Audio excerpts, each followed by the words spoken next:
We've all seen the image of the laughing Buddha.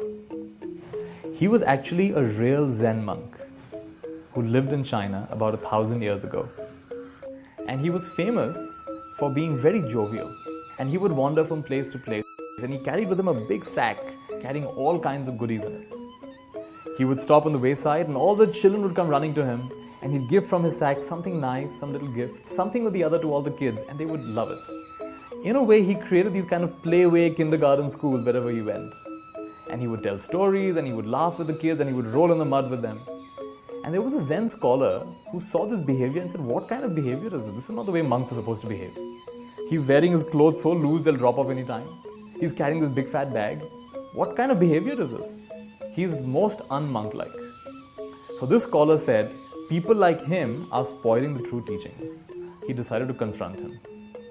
So one day, as this monk was walking down the road, this Zen scholar came in front of him and pulled out a sword and held the sword to him and said, tell me the meaning of Zen. And you know this laughing Buddha, as he was called, always smiling, suddenly stopped smiling. And he released this big bag he was carrying. Loud sound.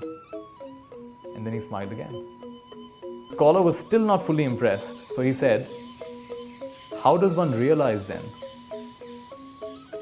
And he picked up the bag and put it on his shoulder, turned around and started walking away.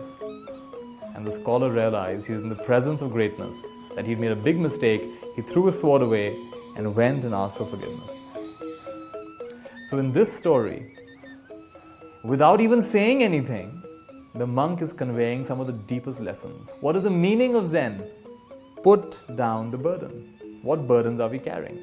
Mental, emotional, from the past, worrying about the future. If we have picked up those burdens, we can also spontaneously put them down. Right now, put them down. And once you've learned to put it down, you can re-engage, this time not being caught up. You don't run away from your responsibilities, you engage without getting caught up in them. And so he picked up the bag again and he began walking. So in this way, this monk who appeared to be very jovial and superficial and just fooling around, turned out to be someone who was deeply wise. And that deep wisdom did not take away his playfulness. So we can be very much connected to ourselves and we can also be very playful.